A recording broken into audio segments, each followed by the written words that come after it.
What's up, everyone? Glover Karen here. Gonna be doing a reaction to Chiefs Productions. I can't really say his full name. It's a really hard name. I don't know why he made this a full name, but I enjoy his channel. I like his rankings of Pixar and DreamWorks, and I want to thank y'all for a lot of views for my DreamWorks. I'm surprised I almost got like 2K views on it. But we're gonna get into Sony. I ain't watched a lot of Sony movies. I ain't even watched Spider-Man. And another thing, I've been gone for like almost 3 weeks on YouTube. To me, I try to figure out what to do on YouTube and Twitch because I wanted to watch more animation cartoons, but I've been taking a break because I'm fucking lazy. And sometimes I just can't put myself to making videos a lot. Even though I want to make videos, and because sometimes I want to put my video games on YouTube, then the copyright system and people claiming my videos is pretty hard all the time. Then a lot of people are not watching my videos as well, and because I am boring as hell, it's just how it is. But it's just how YouTube has gotten me. But maybe do something real quick. Let me see.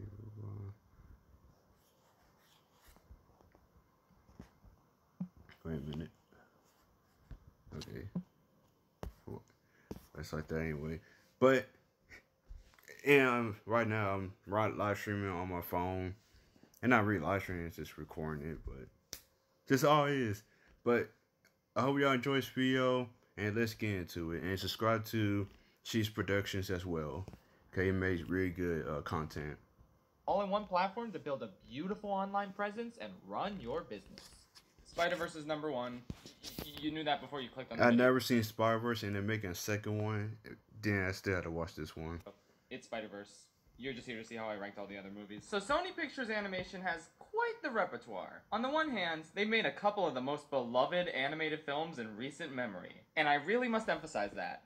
A couple. Because on the other hand, they've made so much pure, unadulterated shit that I would like to formally rescind all my criticisms of Disney, Pixar, and DreamWorks' outputs. How do you make so much unfiltered garbage? They make a lot of garbage. I mean, like, the first one was alright, but a lot of people didn't watch the first one. Then the others were bad. It's a lot of really bad Sony movies. Then, at least with DreamWorks and Pixar, you can say they had a lot of you can say they had a couple of bad movies, but even with the bad movies, you can still watch them. But Sony animation movies, most of them are so bad, and I had to agree with him with this one. And then out of nowhere pop out a genuine masterpiece once in a blue moon. Yeah. If this is like Illumination, where you have no interest in art at all and produce a constant steady stream of shit just because Illumination, a lot of people don't even like Illumination, especially the minions. People hate the minions because they are so lazy as characters. They're not even characters. They're like plushy toys. Because they don't even talk. They just mumbling words. That's all they do. They making money, then I get it. But goddamn, why can't Sony just let the talented people that make their best films run things? Well, fortunately, yeah, they can make a lot. They got a really talented group because they make Spider-Verse and Cloudy Chance Meatballs. They can make some really good movies, but they always land the ones that make really bad movies. I do think that's what the future holds for this studio, and I'm excited for said future now that we've gotten a few glimpses of what they can do when they just let talented creators run wild. But while the future is bright, the past is mostly dark. Gonna be honest, this is the hardest video I've ever had to make because there are so many garbage films that this studio produced. And I really shot myself in the foot with my personal criteria of what counts for the purposes of this list. I always go by the list of each studio's works on Wikipedia, which is the reason I didn't count the direct-to-DVD DreamWorks film Joseph King of Dreams, for example. Never seen it. Sony list on Wikipedia has it all. He needs to do a Disney one. Disney got so many movies. He had to watch the really old ones to now. I think they have like what do all Disney movies, Disney animated movies. I think it's like 60 or 61 now. There's a lot of them. direct-to-DVD sequels, live-action films with CGI elements, you name it. If it's a feature film that Sony produced, it's on this list. Oh, what's that? Do you hear that sound? That's the sound of pure, unadulterated agony! Why did I make me do this? Whatever, congratulations. You guys get to watch me suffer even longer than you thought. That should be fun. Let's just get this all And I'm going to suffer with you. over so we can talk about Spider-Verse again. Disappointment in the game of... They only got like 26 movies? Goddamn. Only 26? How many did Pixar and them have? Like almost 50? But Sony only has 26? That's surprising. To be perfectly honest, it feels really unfair to rank Surf's Up 2 Wave Mania as a... This movie was bad. I agree with him with this one. See, I'm a wrestling fan. And I'm going to try to go back train to do wrestling. But this movie, where WWE was with Surf's Up 2, made no fucking sense at all. I forgot what the premise was, because it's been a long time since I watched this piece of garbage. This movie was bad. I don't know why they decided to... Because this was at the time when WWE was like with trying to make any animated story be with other animated studios and put their superstars in it. Like Scooby Doo. I think a lot of people didn't even like the Scooby Doo one, and they made 2 movies. I think they made 2 movies based on Scooby Doo.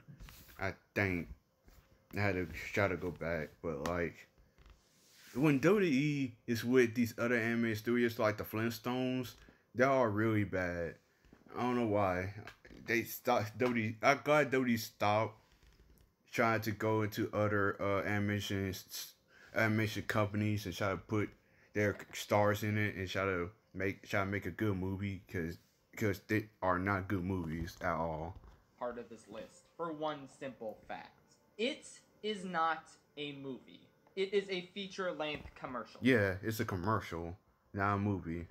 And no, I'm not exaggerating. This isn't like other movies that are filled with excessive product placement, yet at their core can still be considered feature films, like Space Jam 2, Ralph Breaks the Internet, or even the Emoji Movie, which I'm sure you all expected to be at the bottom of this list. And now as we speak, you're probably editing your smug comments that read, "I will bet my entire life savings that the Emoji Movie's at the bottom of this list. There has never been a more obvious bottom spot in any ranking video ever." I'm surprised it was in the bottom. And that movie is garbage. You're editing those comments to just say, "Oh, shit." You see, none of you understand the soul-sucking awfulness that is this commercial. And yes, I fully consider Surf's Up 2 to be nothing more than a commercial for WWE. It is. It relatively is.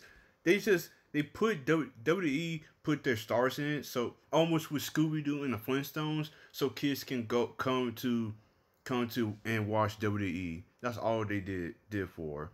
I think they stopped doing this because I haven't seen none in a while. But this at the time, this when WWE was just when random studios just want to put their stars in so they can create a commercial so they can have little kids come and watch wrestling. Like that's all it was. This product was conceived as a commercial when WWE approached Sony regarding making a product that would help expand their brand and reach a new generation of audiences. So yeah. I don't know why they doing that. It makes no sense. They really want kids to watch wrestling because they are going down the toilet right now. It is a textbook advertisement that they slapped the Surf's Up IP onto because they fundamentally misunderstood everything. And the first Surf's Up was alright about the original movie. Every single element of this. And they picked Surf's Up of all movies. And the first one wasn't even that good. And they picked that one. They picked that one to do it in. And I don't really hate Surf's Up, the first one, but to me, it's not that good. I love and hate the movie. It's just, it was alright. Is wrong. Spoilers for later in the list, but the original Surf's Up is pretty kino, as the kids say. It has an extremely unique mockumentary format. Like, the entire movie is presented as if it's a one I hadn't seen in a long time, so I may have to rewatch it to change my opinion, but my opinion right now is just a okay movie. documentary with shaky cam, characters acknowledging the camera crew, and just an overall vibe of authenticity. It's one of the most unique animated films I've ever seen, solely based on how it's presented. Do you think this commercial kept that framing device up or evolved the concept in some way? No. Who the do you think you're kidding? Of course not. That would take effort. And why put effort into a literal WWE commercial? They just film it like any normal quote-unquote movie would be filmed. They could only be bothered to make like 12 character models for this commercial. The WWE They put Vince McMahon, Undertaker, Triple H, Paige, because Paige at the time was big. And animals are incredibly flat, boring characters, because we can't do anything that paints any of them in a negative light, because that would go against the purpose of this advertisement. But you know who we're perfectly fine with painting in a negative light? The fucking main character. Cody in this is insufferable, mainly because he straight up just is not the same character. He's an annoying prick who's overly obsessed with winning and being famous. Even though the entire point of the first movie was that he learns that winning and being famous isn't important. He learned all that. I love how they even fuck his character up. I love how they even fucked this character up and changed his personality. I hate movies like that where when they make a second movie, this is when they start changing the character's personality and stuff in his goals just to fit the new narrative. I don't like movies like that. When a movie does that, it's practically trash. His idol in a really compelling way. Oh, I'm sorry. What idol? Big Z? I forgot, Never heard of him. Apparently, this whole time, contrary to everything the first film tells you, Cody was never inspired to be an amazing surfer like Big Z. He was inspired by Penguin John Cena and his legion of super friends. What? That makes no sense. Now you change his backstory. Now you retconning shit now. It's dumb. In this commercial, Big Z might as well have never existed, and Cody's entire backstory and motivation as a character is thrown in the garbage. I have never seen a more perfect example of character assassination in my life. The writers of Game of Thrones could probably watch this commercial and say to themselves, well, at least we didn't fuck up that badly. I could tell 5 minutes into this ad that it was one of the worst things I've ever seen. But the thing that really solidified it was later in the movie, when they're sailing over lava and Cody goes out of his way to try and sabotage Tank. Which, in case you've seen the first movie, which these writers clearly did not, is the thing that Tank does to other surfers because he is the villain. But let's have our protagonist do the same thing in a much more dangerous scenario in the second installment after he's already learned a lesson in the first installment. And that valuable lesson he learned in the first movie was not, don't attempt to murder people. The only reason why I ain't saying anything is because I hear him say it and I can see that how this movie was doing what it is. In order to win a competition. So dumb. Because that's something he already fucking knows! I never seen him get this mad. Even though I seen his DreamWorks and Pixar's one, this movie broke him. He got so mad. This the first time I ever seen him get this mad. It just shows me that all the movies he's seen, this one was garbage to him. As a result of this chicanery, he nearly gets his best friend Chicken Joe killed in molten lava, and doesn't seem to be concerned about Joe's life. He's just concerned about justifying his shitty actions to the WWE. So they rightfully tell him to fuck off, and he does, and you might as well just end this here. Who even cares anymore? Surf's Up 2 makes Cars 2 look like The Empire Strikes Back. And it feels like it. And it makes Earwig and the Witch look like Citizen Kane.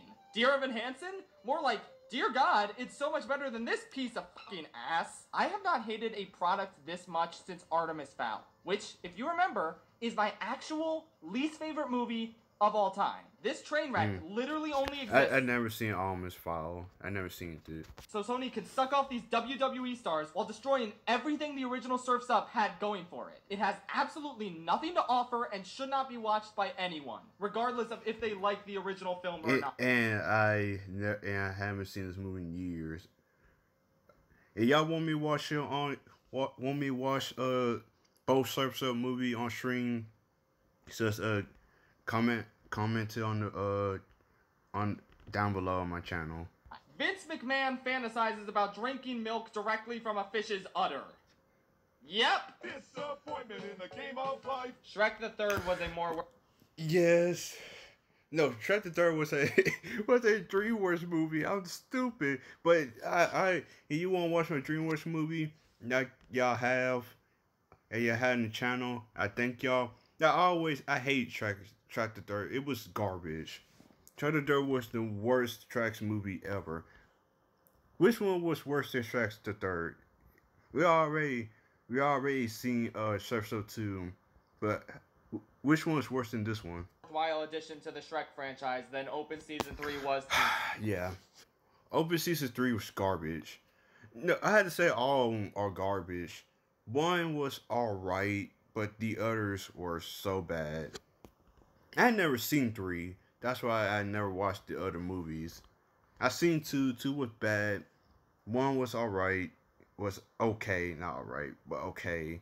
This one was just bad. The Open Season franchise. Given the choice between the two of them, I'll pick Shrek the Third. Shrek the Third in a heartbeat. I could stop there, but fuck it. The bear goes to a circus and his animal buddies have to bust him out, but there's no urgency because he doesn't want to leave because he's horny for Lady Bear. Nah, so this is Madagascar now, but in reverse. So there's no tension and no stakes and no reason to watch the movie. They bring back the pets from the second movie for absolutely no reason because they add nothing. We are 3 movies in and I still don't know why this deer has any friends, let alone a wife and kids. Why does anyone put up with Open Season?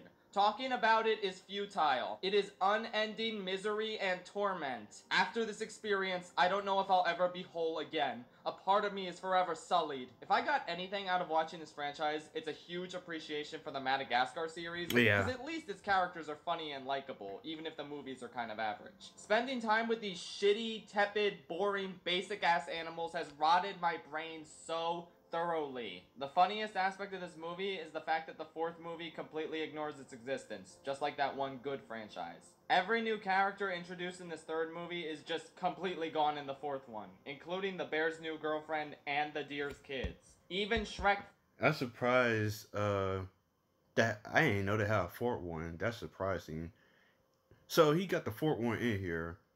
So it looks like the 4th one was better than the 3rd one. At least the 4th one of Shrek was actually good. Forever After kept the kids. Yeah. Sony really just shat this out. Because the movie was really based on how Shrek didn't felt like an ogre no more, and it was around the kid's birthday when he did this, so it makes sense. Abandoned it in the woods, and you should do that too. Go take your copy of Open Season 3 and chuck it into the woods somewhere. I'm kidding, obviously. That's littering, and you shouldn't do that. What you should do is purchase a steamroller and run over your copy of Open... 24 and 23, so they in the same vein. We now return to the Smurfs. I cannot... God damn it. Thank you for putting this one all the way low. I'm surprised he didn't put Emoji Movie in here yet. I think he's saying that Emoji Movie wasn't this bad. Emoji Movie was bad, but these other ones were way worse than Emoji. At least I can watch Emoji. Cause I actually see Emoji Movie. Yeah, I have to say, it were things in the Emoji Movie that I hated so bad, but at least there weren't much irritant. It wasn't infuriating. But these movies that he's put on now were bad, especially the Smurfs. When I was a little kid, me and my brother went to the movies and watched the Smurfs. I hate these movies.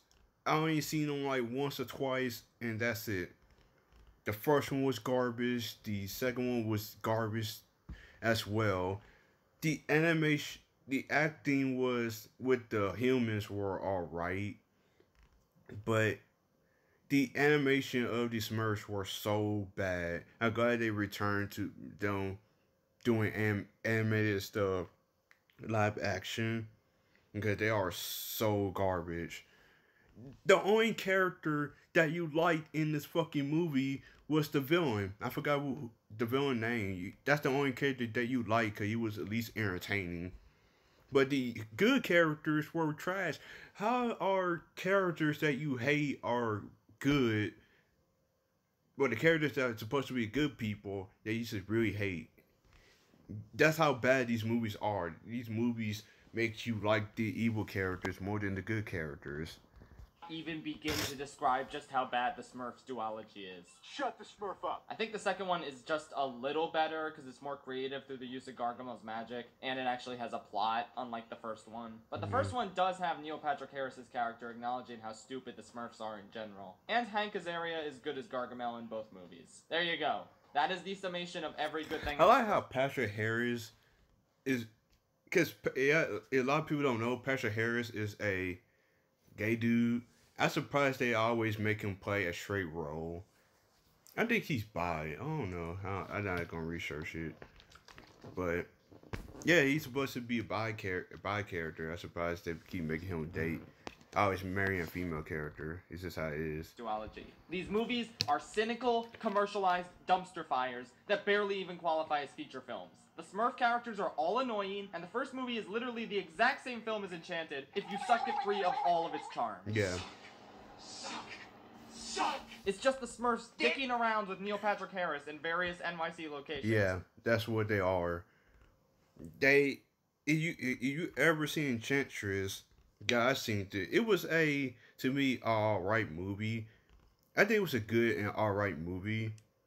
But this movie was just plain bad. I hate the Smurfs. That, like you said, they are very annoying. Especially Clumsy.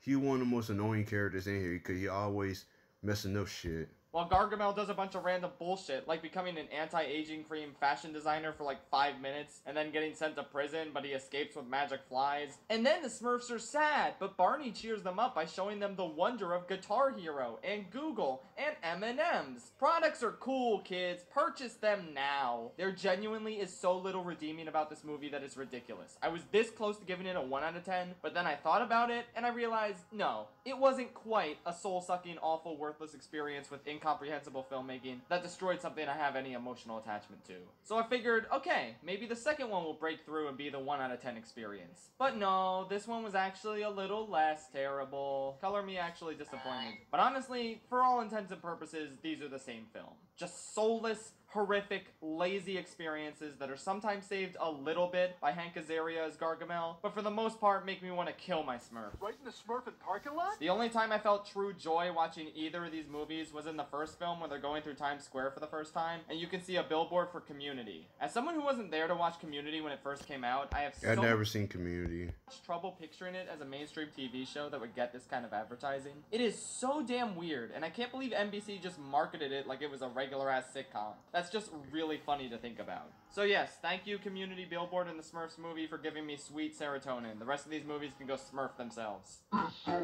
22. One time when I was 10, I had to go see a special doctor for something, all the way out in Baltimore, Maryland. It was a scary experience being so far from home, waiting in a doctor's office at a pretty young age. And the worst part of all of it, the most negative aspect of this whole experience that I still vividly remember, is the fact that they were playing Open Season 2 in the waiting room. It was horrific. Oh, I feel so bad for you. Back when in Shreveport, I am from Louisiana, that I always go to the dentist. I got really bad teeth. I still do. That they always play Alice in Wonderland, the live action version. They always play that. And I think that's why I a little bit hate it, because they always play that fucking movie instead of something decent. I saw the doctor and everything was fine. Because every time I go to the dentist, you know, and because now they put TVs to let you watch now, because every time I go on TV, it's a Harry Potter TV show. It's a Harry Potter movie on. And I'm like, why not showing Harry Potter than Alice in Wonderland? Harry Potter, because it was Goblin Fire. Goblin Fire was actually a little bit like Goblin Fire. So it's like, why you won't let us watch Goblin Fire than Alice in Wonderland? That, but the Open Season 2 related scars I received that day will never heal. Rewatching it all those years later, I remember just how terrible every aspect of this movie was. The entire plot hinges on rescuing the wiener dog who had 2 lines in the first movie and was really only there as a joke. Now the movie is focused on the joke side character, And the bear main character is now a side character, and the deer main character is still a main character, and you wish he was a side character, because he's somehow even less likable than he was in the first film, where he wasn't even So the main characters in Open Season 2 is the side character, now he's the main character, and this dog. That makes no sense. What does his girlfriend see in him? Honestly, she's better off with the Patrick Warburton impersonator deer. Why is the Patrick Warburton impersonator asshole deer the one officiating this wedding? Why doesn't Bear do it? You can't seriously tell me this deer has a license to officiate a wedding. These are animals. They clearly don't need licenses to do this. Anyone could do it. Why is it the asshole deer that both the bride and groom hate?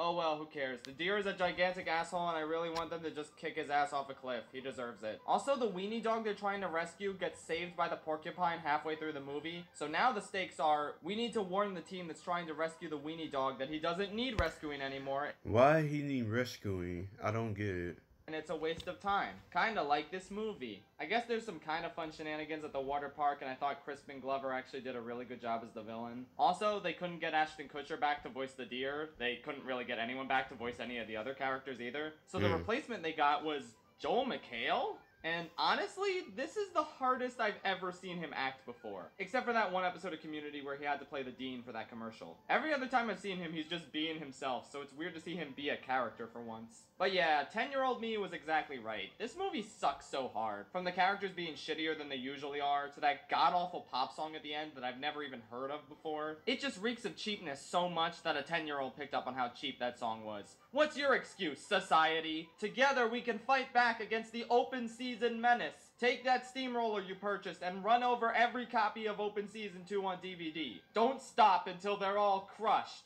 Just like my sanity. Endless trash! 21. Well, I sure did. I'm glad he put this next. Cause I'm like, where is Emoji Movie? Emoji Movie should be in here. I had a lot of problems with Emoji Movie. And y'all want me to rewatch the movie to talk about my problems with it? Just go in the comment section. I watch stuff on Twitch. It's so hard for me to say random words, even though it's so easy. Watch the Emoji Movie. It's definitely awful, but I also didn't hate it, nor did I find it ironically enjoyable. Instead, when I first watched it, I didn't really hate it. But I still think it is really bad. Completely infuriating me. I was just apathetic and numb throughout the entire experience. I guess you could say my reaction to it was meh. I tried to figure out why everyone else reacted to this movie so vitriolically while I came out. The thing is that it was just you can't really say anything about it. Yes, I agree with him that this movie wasn't the worst movie ever. There are really worse Sony movies than the Emoji Movie. Like the Smurfs movie are worse than this movie, but it was still a bad. I still agree with everyone else. This still was a really bad movie. Was it the worst movie in Sony's dictionary? No, but it still was a bad movie.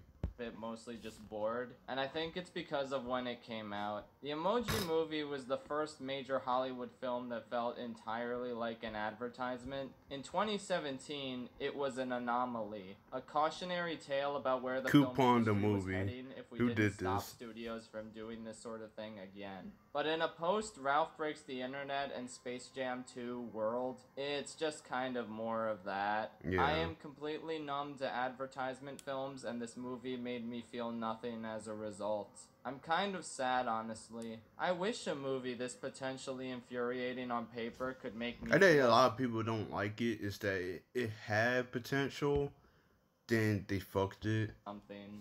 Anything. But I experienced nothing but emptiness throughout this entire film. Okay, now I see what he's doing. He's trying to be mad. That's what he's trying to do. This movie stars T.J. Miller and James Corden, two actors I can't stand in anything they're in, and I was barely enraged by either of their presence. James Corden's character is extremely annoying, and he didn't do anything to help the other main characters. For real. In fact, he probably actively... You talk about the hand. He's annoying. That sounds infuriating, right?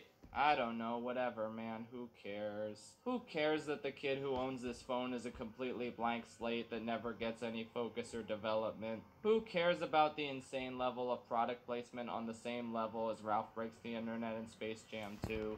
That's interesting that T.J. Miller played a lot of movies and TV shows. Looking at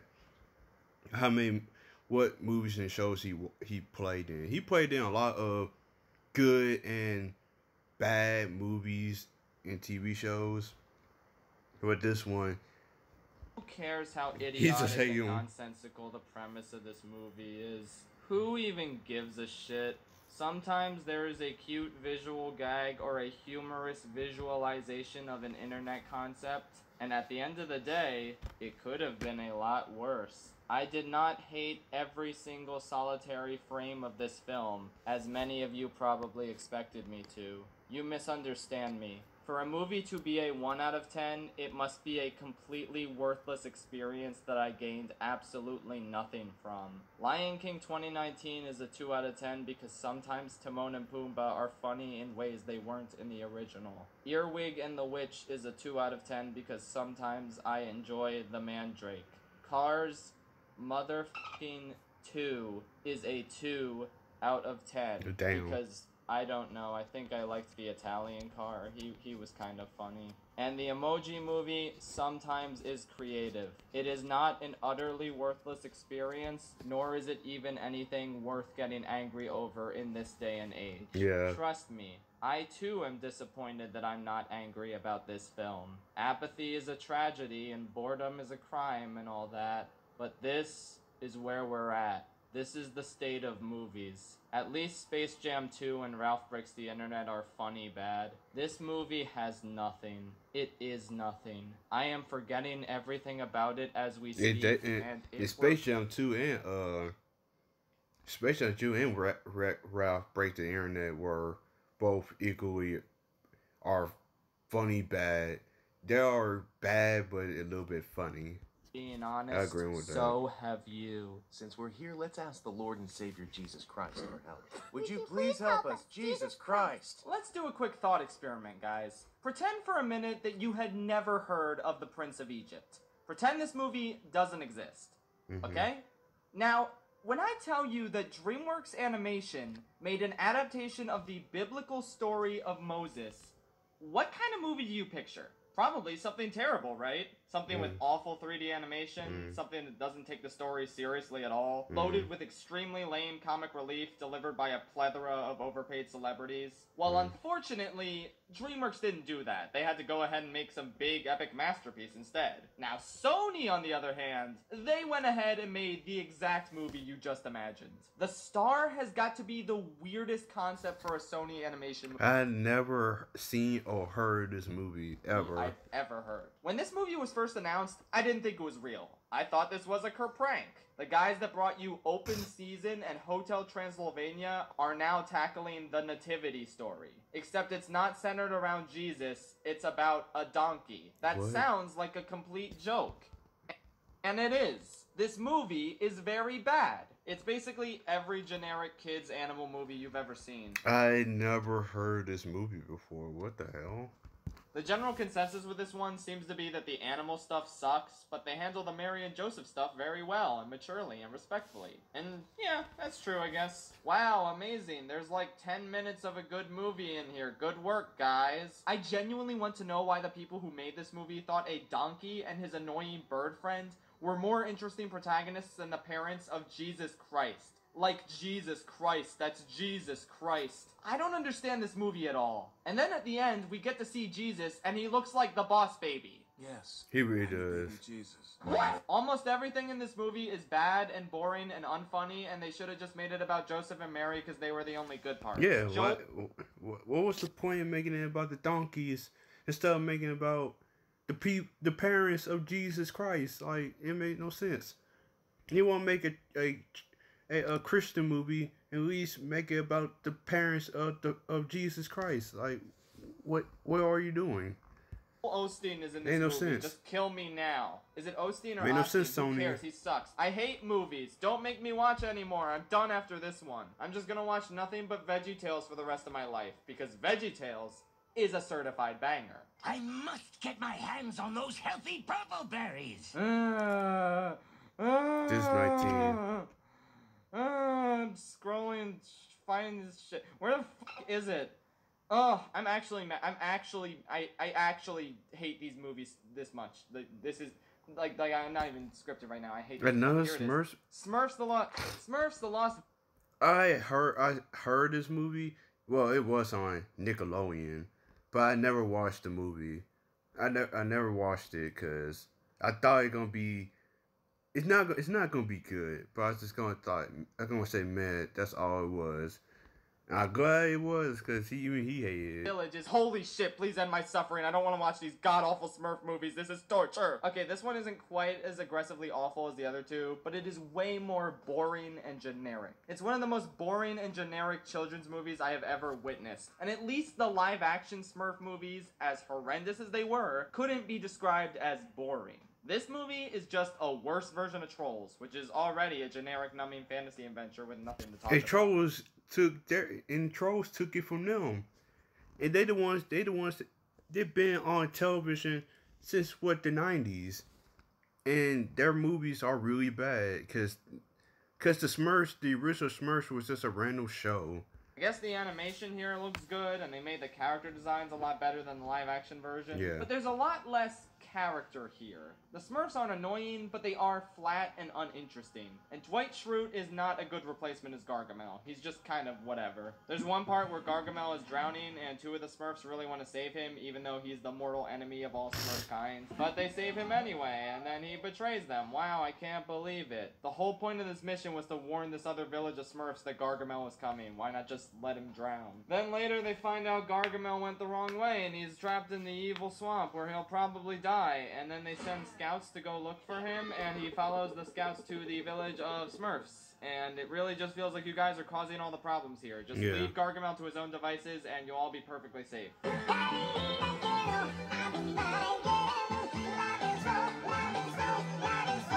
Wow, this movie's about Smurfette feeling alone and isolated from the rest of the Smurfs. But there's a secret lost village. Wait a minute, come on, you're doing the same thing what y'all did in the second movie, because in the fucking second movie, that's what they fucking did with Smurfette, that she didn't fit in, so she didn't fit in, and the other two Smurf characters that took her away, and Smurfette befriended them, and now cause they are technically her brother and sister, and they became good guy characters. And they became Smurfs as well.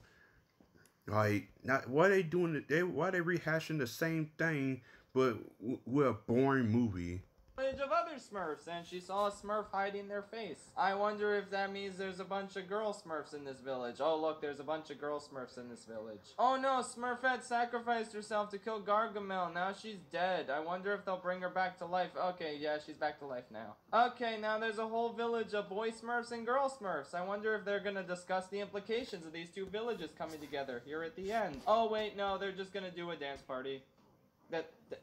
Okay, I wasn't expecting that. Good job, movie. The only thing I didn't predict about your plot was the fact that it ends with a relic from the Shark Tale era of animated films. Amazing. I don't know, there's nothing offensively bad about this movie, but I think my tolerance for incredibly generic trite like this has really reached a new low. I gotten sick and tired of when it be the end of the movie. Cause they took this from Shrek.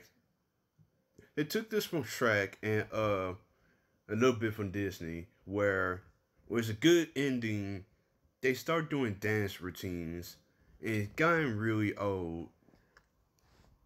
A lot of people do blame Shrek for it, but I don't really blame Shrek because Shrek the one came up with it. I blame these other movies that are trying to copy Shrek. Trolls movies have music I like on occasion and really cool visuals, and they somewhat develop their main characters, which is something I can't say about this movie at all. I really need to know if singing killed Clumsy's grandma, okay? Look, we're not even close to halfway into this ranking, but I already need a break. I think I'm gonna go hire someone to capture all the Smurfs so I can finally say farewell to the Smurf cartel and stop watching their movies. But how will I create a website beautiful enough to attract the attention of a top-notch exterminator? Boom! You looking for Squarespace? Cause here it is. I'm using Squarespace. Squarespace is a fantastic, intuitive online website builder that allows you to create beautiful websites for your business or personal hobby. Present your work using Squarespace's professional portfolio designs. Display projects in customizable galleries and add password-protected pages to share private work with clients. You can even present your videos from YouTube, Vimeo, and Animoto on your Squarespace site. Add an image overlay to your video to improve your website's load speed by waiting to embed video players until playback starts. Every design automatically includes a unique mobile experience that matches the overall style of your website, so your content will look great on every device, every time. And if you don't want that, you can always disable the mobile view from Website Manager. Buying a domain from Squarespace is simple because there are no hidden fees or price hikes. Each domain comes with an ad-free parking page and free WHOIS privacy on eligible domains. Squarespace sells over 200 top-level domains, so you can find the perfect name for your website. Choose a URL that ends in .com, .net, .org, or if you're feeling funky, you can get a more specific one like .art. If you're ready to share your passions or promote your business with the rest of the world, head to squarespace.com for a free trial. And when you're ready to launch, go to squarespace.com/Schaffrillas to save 10% off your first purchase of a website or domain. Why, hello there, old sport. Go to the fun. Okay, so get this. Out of the four open season movies, they literally had to replace the voice actors for the two main characters in every single one. Not just, oh, we couldn't get the big celebrities from the first movie back for the direct-to-DVD sequels, so we'll just find new actors that'll play them in all these sequels. No, they literally got new actors to play them just for open season 2. Then they couldn't get those guys back, so they got new actors for open season. Yeah, they had like good actors, but they quit because they are garbage. Because the actors who playing it learn how garbage these movies are, so they don't want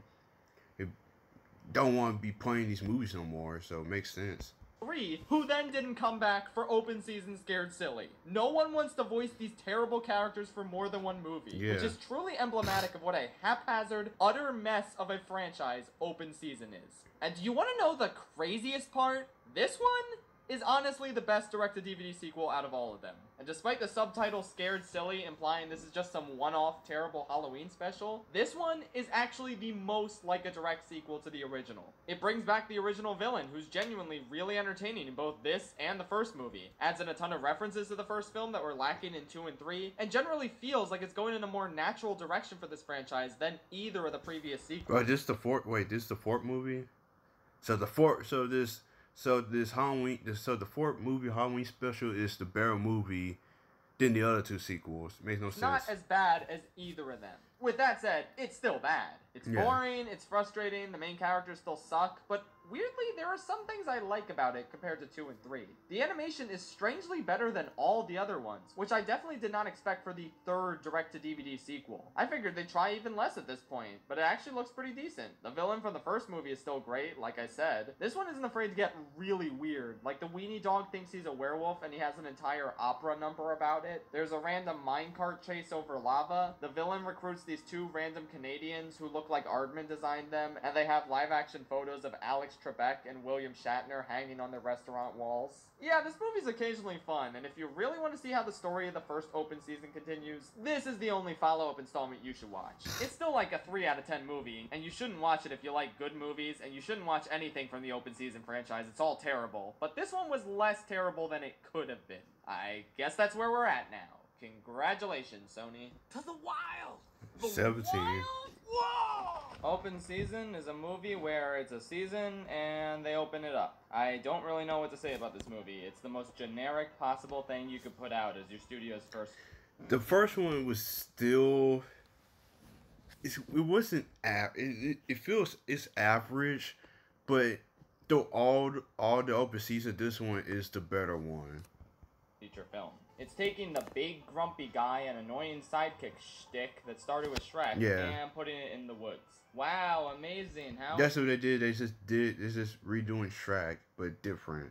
innovative. Now that I think about it, there's actually a scene early on in the movie where some humans mistake the deer for being a donkey. So yeah, they knew exactly what they were doing. I thought this movie was actually perfectly fine for the first like 30 minutes. I enjoyed watching this bear bond with his human mama, and the deer wasn't really that annoying yet, and the villain was actually pretty funny and entertaining. In fact, he remains that way for the entirety of the movie. I'll give it that. But then we get to the woods, and Shrek and Donkey have to find their way home, and now it's just a series of terrible poop humor and forgettable characters, showing up with no rhyme or reason or story structure, and it really blows. Patrick Warburton showed up for 2 minutes, and that was nice. And again, the villain was actually pretty solid. But for the most part, I really checked out with this movie. Yeah, because the problem was the third minutes of the movie with the main characters were alright, but when he hit the woods and you got these unforgivable characters that are really boring, the movies start becoming boring. This is how it is. During the second half.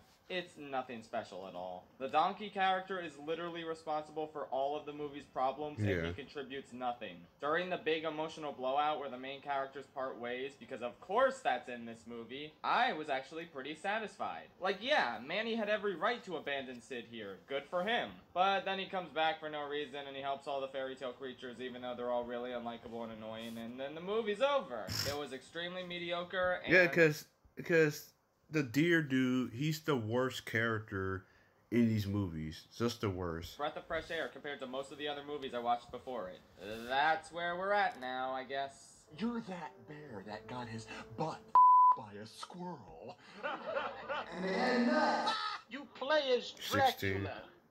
Explore over 3 levels. What is this? Hotel Transylvania 3, Summer Vacation. Is that really what you're gonna call this movie? They're making a 4th one. What's this? How many Transylvania movies they got? Are they making a 4th or 5th one? I don't know how many. They keep making every single one of these. This needs to stop. It's almost like fucking Despicable Me. It's just the same thing.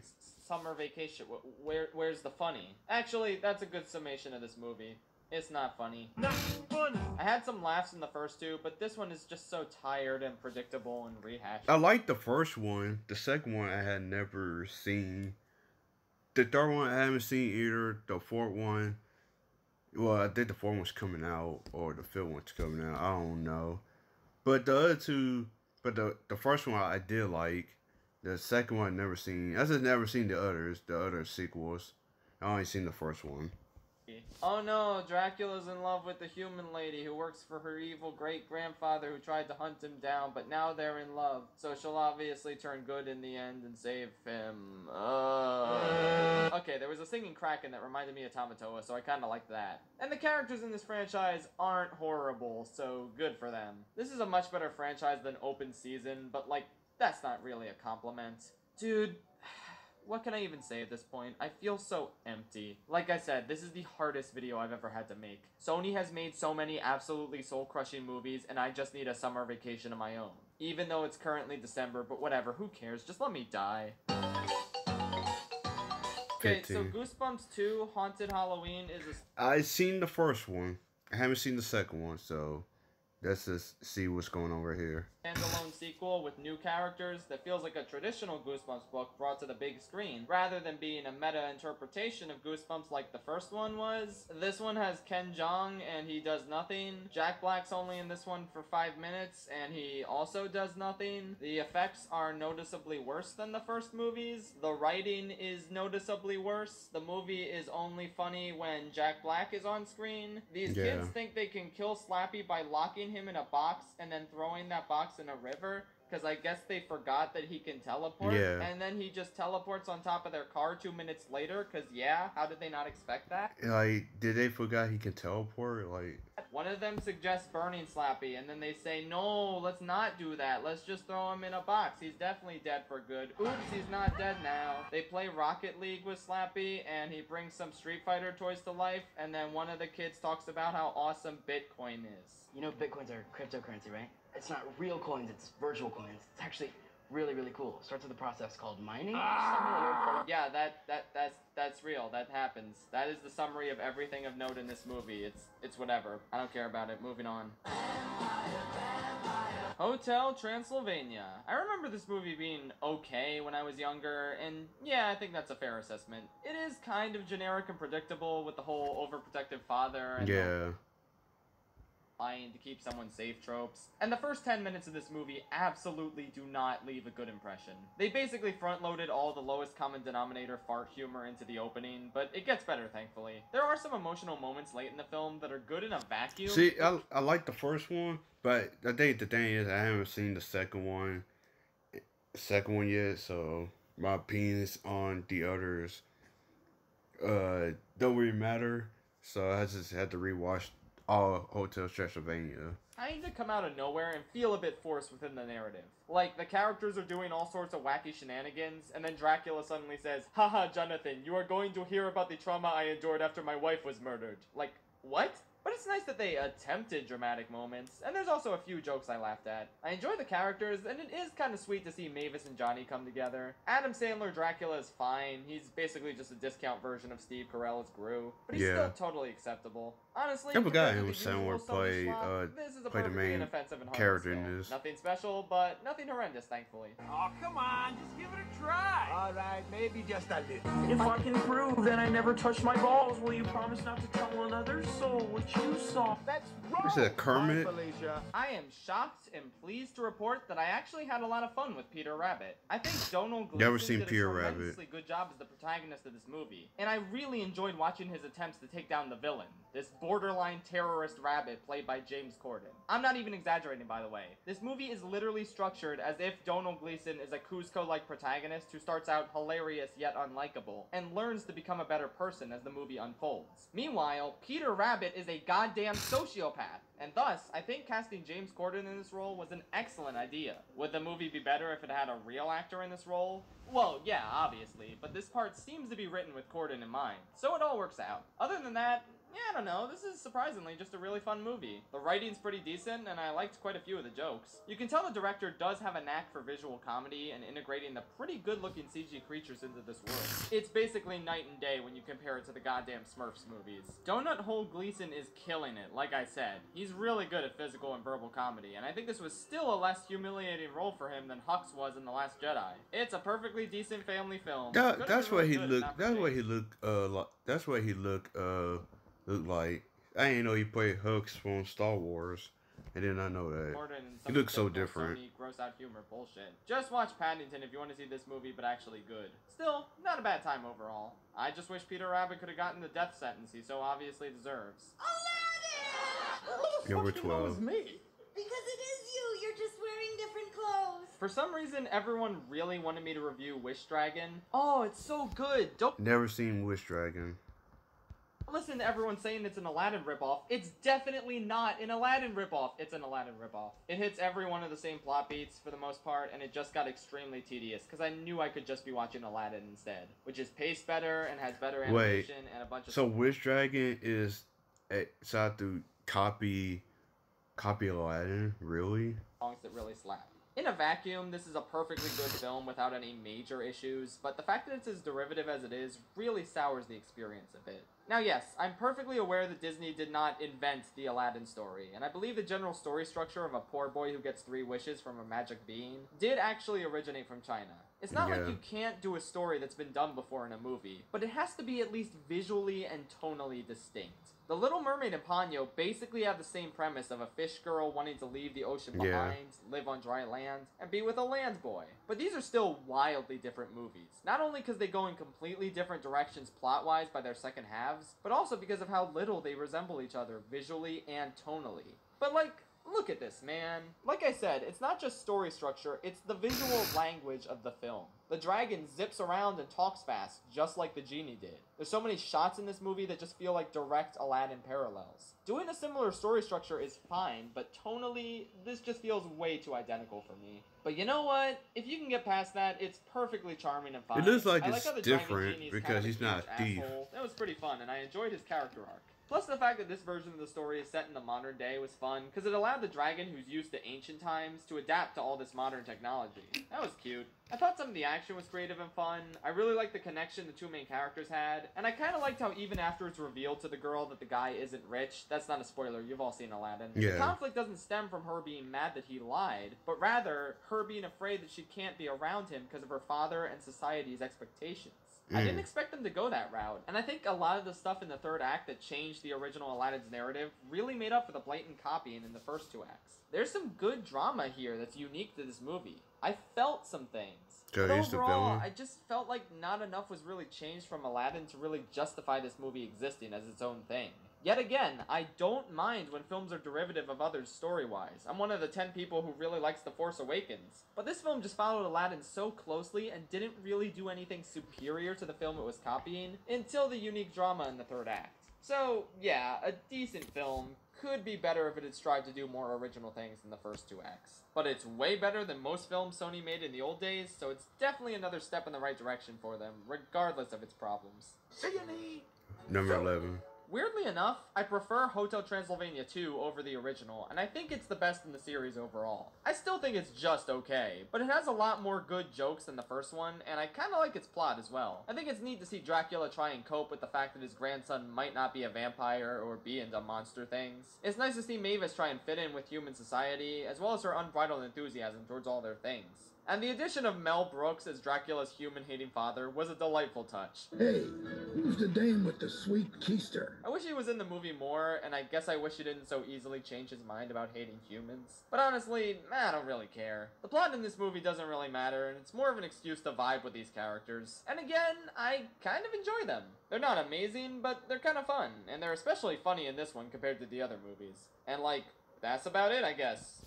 It's Hotel Transylvania. I did not know that. I had to try to watch too. Transylvania 2. I mean, what else is there to say? Moving on. The only reason why I didn't say anything is because I haven't seen these movies. I could have skipped them. I may skip one, just have to edit them out. Kinda bugging. I may not do it. I don't know. Kinda. I really don't know how to edit out things, so I'm gonna try to do it anyway. Try to catch them in your trap. Bug Snacks the movie, ladies and gentlemen. Yeah, I like the first Cloudy Chance of Meatball. 2 was alright.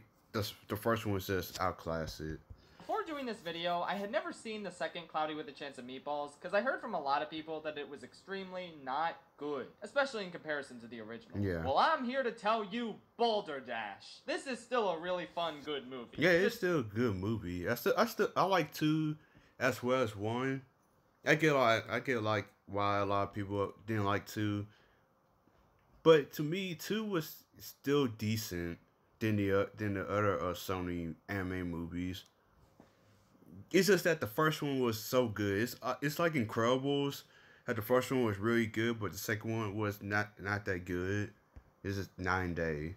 Nowhere near as good as the original, but that's okay. I do have problems with it. For instance, the side characters from the first film are kind of completely useless in this one. They don't really really completely useless. Every single one, at least in the first one, they at least try to make them useful. Yeah, because after the ending of the movie, you at least saw why they made the side characters at least do stuff. But in this one, the side characters are just there just to tell Flint that the person that he idolized is just pure evil. Anything to the story. The movie is just based on to shut down the Flint member server, that machine, the machine that makes food. But now the machine is making food, but now it's making them come to life. I don't know how the machine starts to become a food wearing machine to now it's just birthing real life food animals. I don't know how they changed the narrative. I don't know, science or something. But like, yeah, this movie was alright. Yeah, I did have problems with it too and everything else, but I still like this movie. The first one was just way better than this one. And it's pretty absurd how Flint turns on them to the degree that he does. Yeah, he turned on. Yeah, I agree with him with this one. it's how Flint just turned on his family and friends. I get his dad, but like how he turned on his friends just to be with his idol. It's just I just didn't a little bit believe it as well. Because like your friends been with you, I don't know how long has it been. Your friends been with you for like since the last movie. I get the last movie. A lot of people hate him because people hate him because his inventions just cause more problems. But at least in this movie, they are his legit friends, and he just turned on them like that. Like why? And they the ones that trying to tell him that these foods are harmless and they're not hurting anybody. It's just that they just come into that ecosystem because they are technically animals now. So it makes sense that they try to protect their own land. Well, because he's being manipulated by someone he idolized his whole life. Yeah. But it still felt a little out of character. And yeah, the movie is not nearly as funny as the first one, and it also lacks the emotional core that the first film had. You can definitely feel the loss of Lord and Miller in the screenplay department. But I still think the direction is solid, and the overall animation is really strong. This movie presents such a visually stimulating, food-filled wonderland, and it seems like it has an endless supply of creativity at its disposal. I was never bored. I always wanted to see what crazy foods would show up, or what wacky shenanigans would occur next. The villain has a predictable story arc where he betrays the heroes, but it works because the movie lets us know he's evil at the start, and the characters in this movie pick up on it pretty quickly. Except for Flint, but that makes sense because he's blinded by his hero worship. And honestly, the villain is just super fun, better than the mayor in the original. I was initially skeptical about this Norm of the North ass animation of his super noodly limbs, but it ended up winning me over. He's just a blast to watch. He's the only one. Yeah, even though his animation was just crazy, I liked it because he was a villain.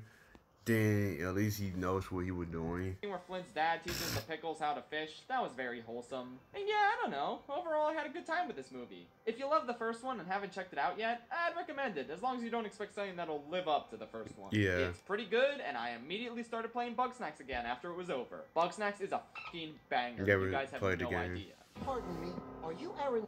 Sir, I already reviewed Vivo a couple months back, so I'll keep... Never watched Vivo. Never watched it.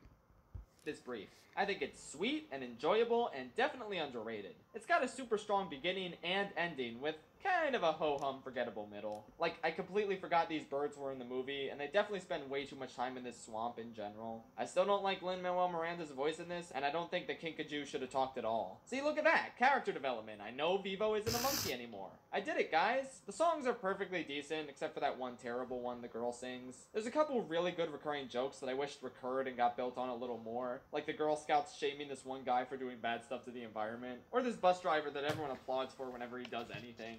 I like these jokes, but both of them only come up twice, and they could have gone further. I'm probably just rambling at this point. I said basically everything that needs to be said about this movie already. It's good.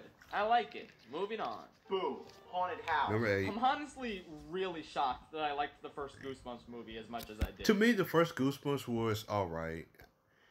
It wasn't the best, but I kinda like it. Because at least did something with the books, the Goosebumps books. Cause I like the Goosebumps books in the TV series. Cause I grew up with the books in the series. The movie, I a little bit liked it. I think through all the movies that we just passed by, now I think it is like top 10. They only have like 26 movies. So I accept this. Not accept this. I'm fine with this one. Honestly, really fun, and it does what it sets out to do perfectly. Much like Detective Pikachu, it's another movie from Mr. Sharktail director that I'm surprised I enjoyed. I mean, I did grow up. Wait, the dude who made Sharktails made this movie? I'm surprised they made a decent movie. Goosebumps books, but not many of those stories actually factor into the plot of this movie. Yeah. This is more of a meta take on the existence of the Goosebumps books themselves, where some kids find the stories that Goosebumps author R.L. Stine wrote, and they end up coming to life. So they have to team up with Stine himself, played by Jack Black. And yeah, he's obviously the best part of the movie. Yeah. I think his delivery and a ton of his jokes are hilarious. In fact, this movie in general just has a lot of shockingly good jokes. I laughed at numerous occasions, not just the Jack Black scenes. Surround sound. I didn't know being an audiophile was a crime. What a file? And there's none of that lowest common denominator Sony humor either. I don't remember any fart or poop. Cause you found out that the daughter that he has is really a character from his book. That's what you found out. Typical cliche plot It's points. not really his real daughter. This is a daughter that he's just made up.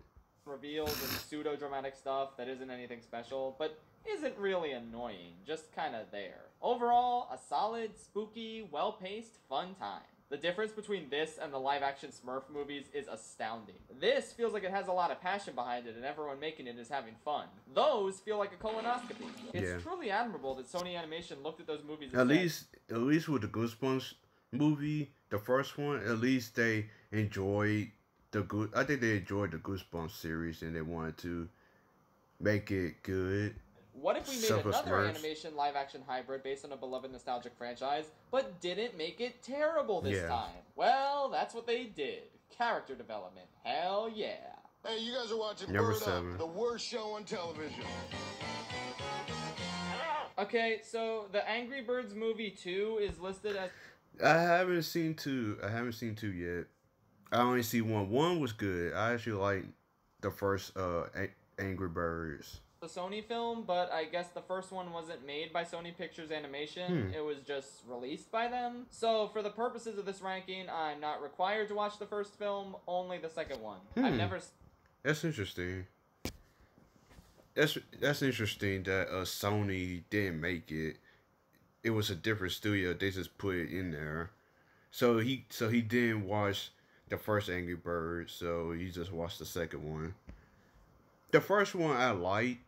I'd never seen the second one. Seen the first Angry Birds film before, but that's okay because I heard it was really bad anyway. And to me, I actually liked the first Angry Birds, even though there are really bad things in it. I kind of liked it. I don't know why. I just kind of liked it. I don't know if you guys are ready to hear this, but the Angry Birds movie... The first one was really about it's just a character who hates everything, and he was casted out from his society. Then when a bunch of they pigs came there and tried to befriend him, even he saw the bullshit. The red bird, I forgot his name. He saw he can see the bullshit what the pigs are doing, but his society didn't listen to him because they did not like him. Then they found out that the pigs are stealing the birds' eggs so they can eat them. So they had to rescue all the baby eggs. That was the whole plot of the movie was. Movie 2 is actually really good. Like, genuinely a really I never seen the second one, so I may have to watch the second one. Good, fun, entertaining movie. It was directed by the guy who made Flapjack, and I think his flair for zany humor really came... Really? I never knew that. I never knew he's the guy who created... The dude who made the second one created Flapjack. Huh. Maybe she created the first Angry Birds. I think he's the one who did Angry Birds, the movie.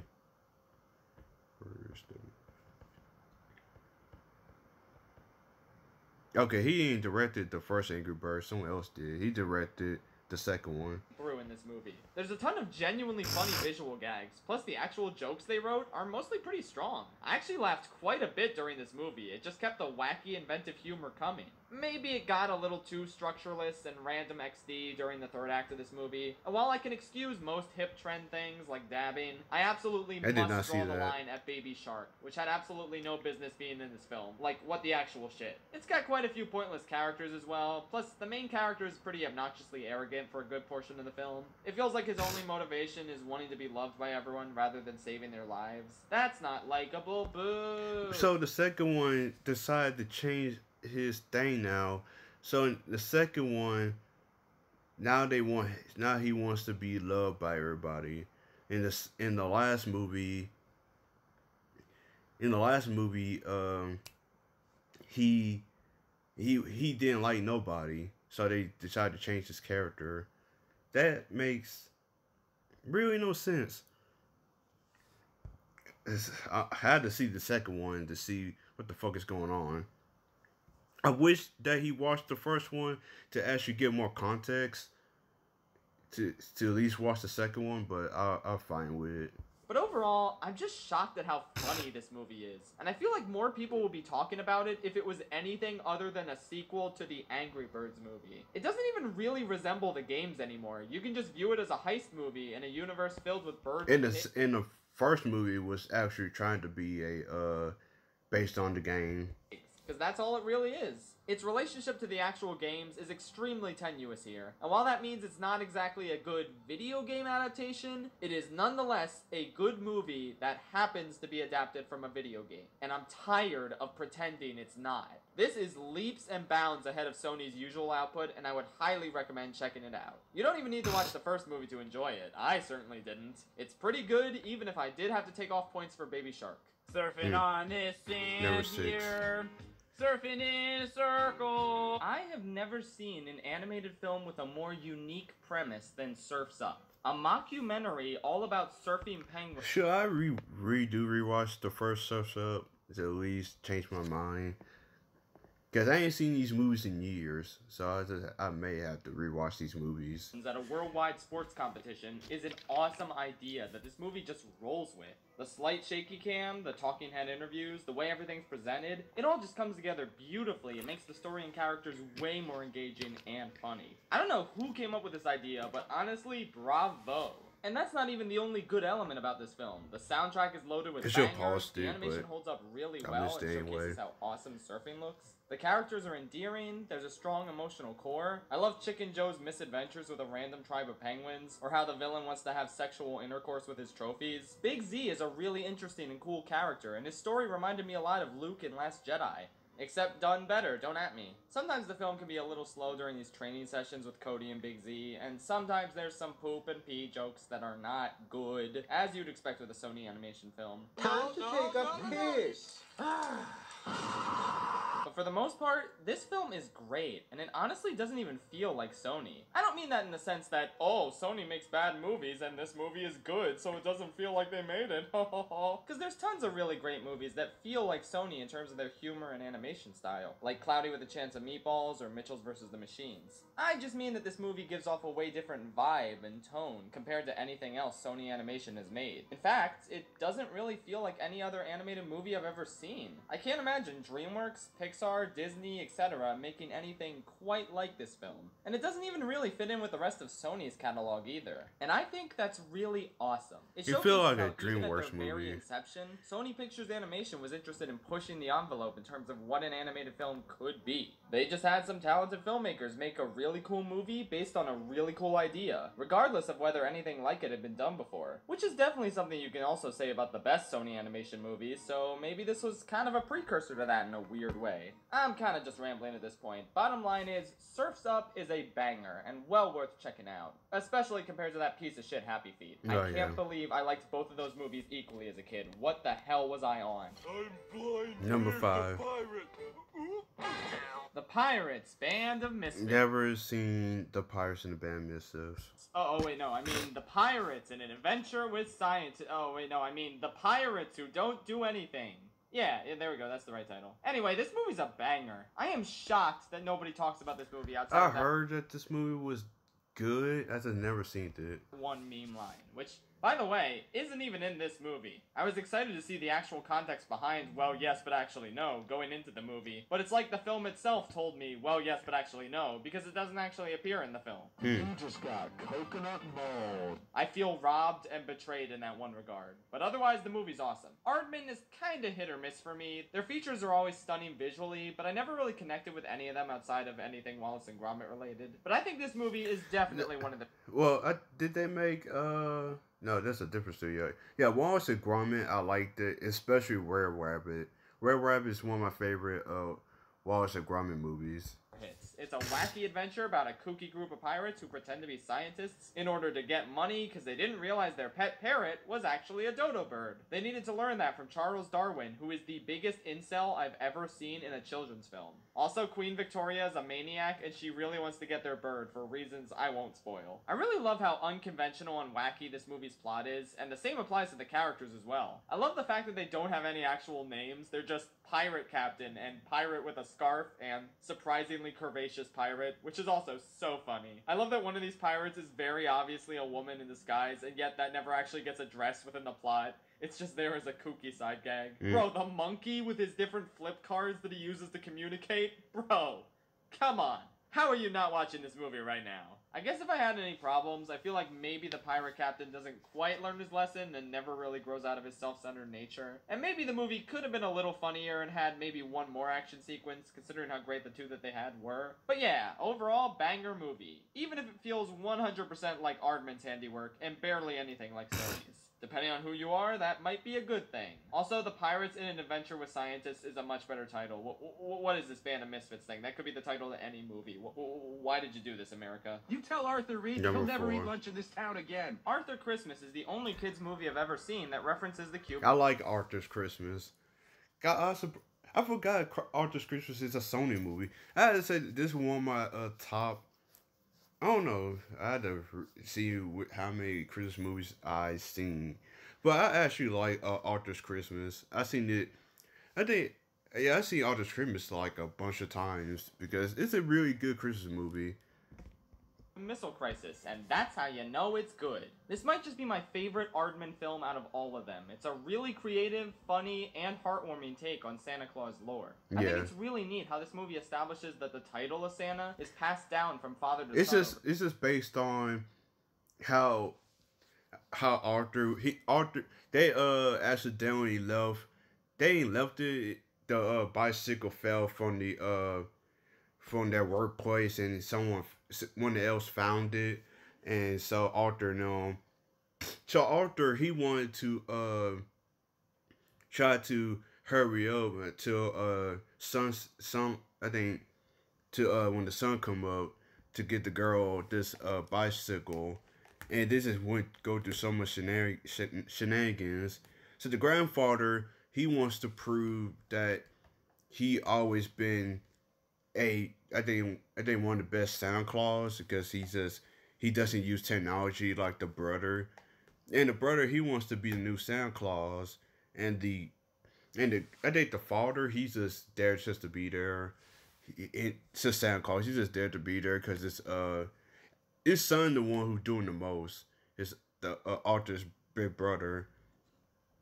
Then until the end of the movie, that Arthur's brother, his father, and his grandfather decided to make Arthur the new Santa Claus because his father is about to retire and everything else. It was a good ending that his big brother learned that he's just not good enough to be Santa Claus. Generations, starting with the original Saint Nick. I like how the different Santas have conflicts over tradition versus new technology, and what the best way to deliver presents is. I love how the current Santa isn't portrayed as perfect. They don't shy away from his character flaws, and it's great to see him overcome them. I really love how the brother in this movie seems poised to be a twist villain who wants to forcibly take the role. Yeah, they trying to make him like a twist villain, but he's not even a villain. He just wants to be. I think he just wants to be Santa Claus. That's all he wants to be. But he's not betraying the family or anything else. He just want to be Santa Claus. For himself. And then he isn't that. He's just a real person with a real internal conflict who goes through a character arc and realizes he doesn't deserve the title he aspired to get for so long as much as Arthur does. Wait a minute. That's literally just what I said Prince Charming's arc should have been in Shrek the Third. That's what Prince Charming should have been in Shrek the Third, but Shrek the Third fucked it. This is what they should have done with it. Both named Arthur. What? But it just took Arthur Christmas to do it. What? Huh. Wow. I guess Aardman do what DreamWorks don't. Ironic. Overall, this is a really strong, touching, clever holiday film. It's got good emotional moments, well-realized characters with strong arcs, a pretty good animation style is very distinct from Aardman's other works, and a ton of incredibly strong jokes that really caught me off guard. Not every joke in this lands, but the ones that do really land. This is a great underrated movie that you should definitely check out this holiday season. What are you really gonna get out of a 37th rewatch of Rudolph when you got gems like this going completely unnoticed? Check it out, baby. Arby's, we have the meats. Most projects that Lord and Miller have had a heavy hand in, from Clone High to the Lego Movie, have gone down as instant classics that constantly get talked about. But weirdly enough, I don't think the same thing has quite happened with Cloudy with a Chance of Meatballs. Cloudy with a Chance of Meatballs is one of my favorite Sony animation movies. I don't know the other two is, but this one is one of my favorite Sony movies. Feature film. It's very well liked, no doubt, and it's not like it's been forgotten or anything. It's still fairly talked about. Just not nearly talked about enough when you consider it's the feature film debut of two of the most respected and beloved writer-directors in the animation industry. This is a really great movie. It's constantly hilarious, visually inventive, and tons of fun. Every time I rewatch it, there's always some new detail I never noticed before. And there's so many jokes that I still laugh out loud at, even after my 5th or 6th viewing. My personal favorite, the one that my brother and I quote all the time, has to be this. It's your choice.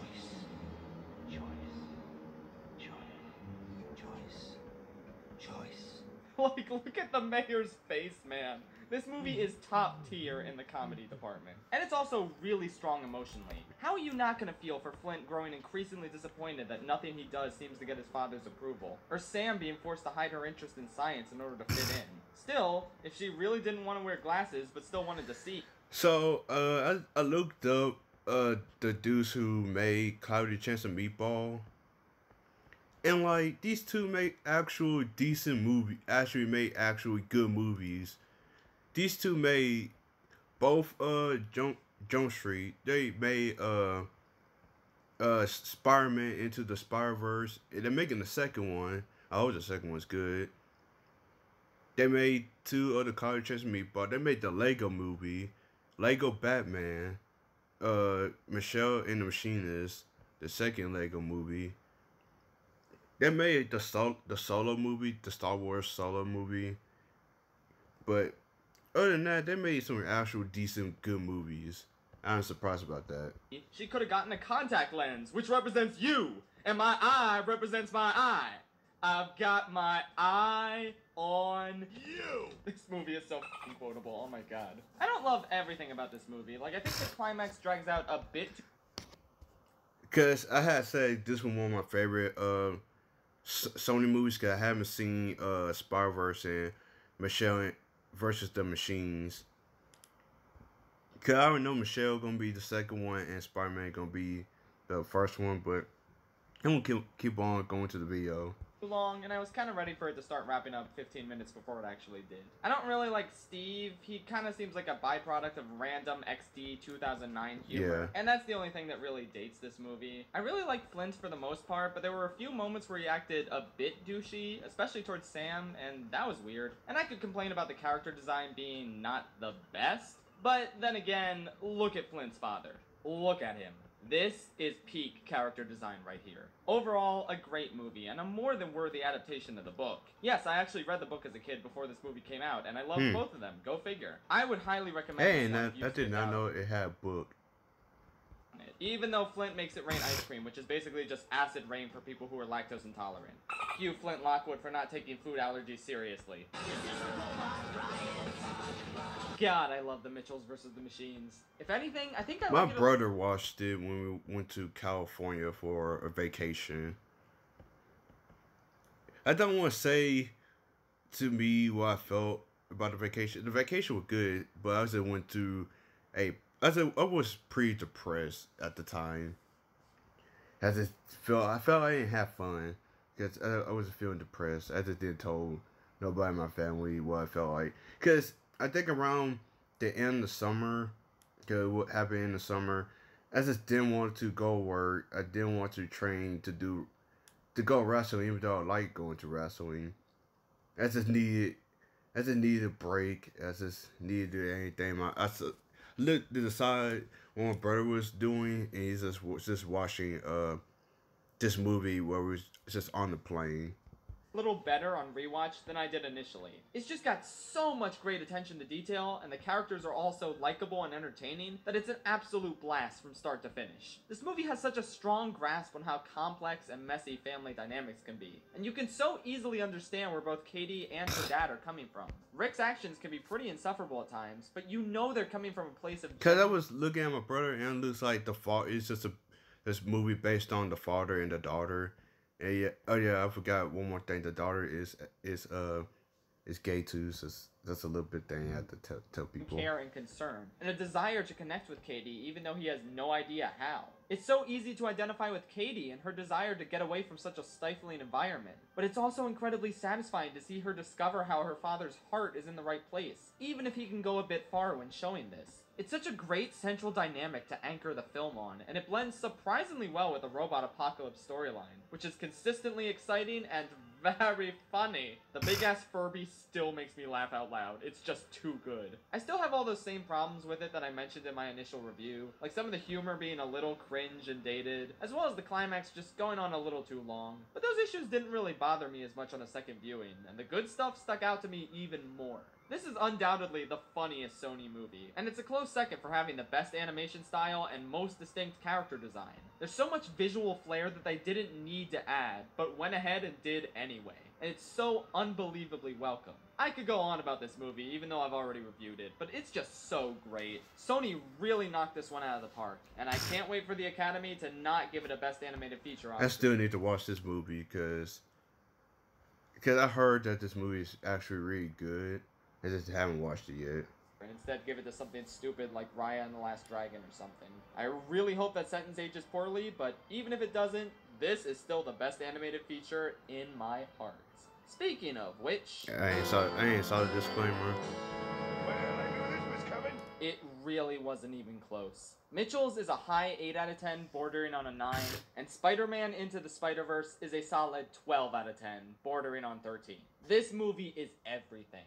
It's the single best superhero movie to come out of the 2010s. It's got the coolest 3D animation style out of every movie I've ever seen. The jokes consistently get a laugh out of me even after my 20th viewing. The action is insanely fluid, exciting, and visceral. The characters feel so real through their emotional baggage and their little quirks. The background details in this movie keep piling up to an insane degree. The score sells everything. The danger, the heroism, the sheer euphoria of it all. I mean, fuck, man. I don't know why I been just dropping myself to just watch this film. I heard this film is really good, but I just never seen the movie. I think it's just I put myself in. People just saying that this movie is just really good, and people just put a high demand on it. I just feel like I just don't want to make myself feel disappointed. This is how it is. But I may try to watch this movie one day. He took a bagel. What else is there to say? Movies like this just don't happen. A film where every possible element is... They actually show his uncle as the villain, because you find out in the Miles Morales, the Spider-Man game, that his uncle was a villain. Cranked up to 12 on the quality. And his dad, I think his dad or his mother, had problems with the uncle. And they all managed to blend together perfectly into something greater than the sum of its already excellent parts. I did not know that in this one they actually gonna bring the uncle in the movie. I thought they're gonna do in the second one that we found out that the uncle was one of the villains. I forgot who he was, the Prowler or the... I forgot who he was. I think he was the Prowler. Spider-Man movie. Not some obscure indie art house film where the creator could tell the story they wanted to, free of a huge studio's influence. No, man. This came from Sony, the studio that brought you the Emoji Movie, and the conglomerate that's probably extremely protective of the Spider-Man brand. It's not always about the money, Spider-Man. And they just let some talented people go off and weave this absolutely phenomenal tale, free of all the usual tropes and trappings that bog Sony's other films down. It all just seems way too good to be true, and yet, here it is.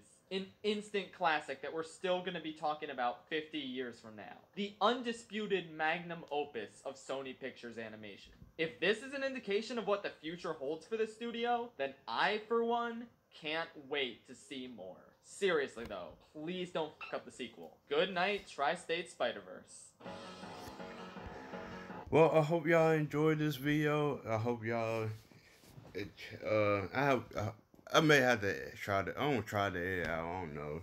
I'm too lazy to do it anyway. But I actually like this video because he made really good content of his ranking videos. It was ranking videos. Because I made like 2 videos of his ranking, and this is the second one. No, the third one I made about it. And I agree with all his takes too.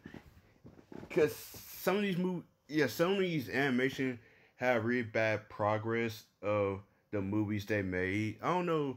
I think he gonna make Sky Blue are with DreamWorks or Pixar. I don't know, cause I think so, cause he already did Ice Age and Robots. So yeah.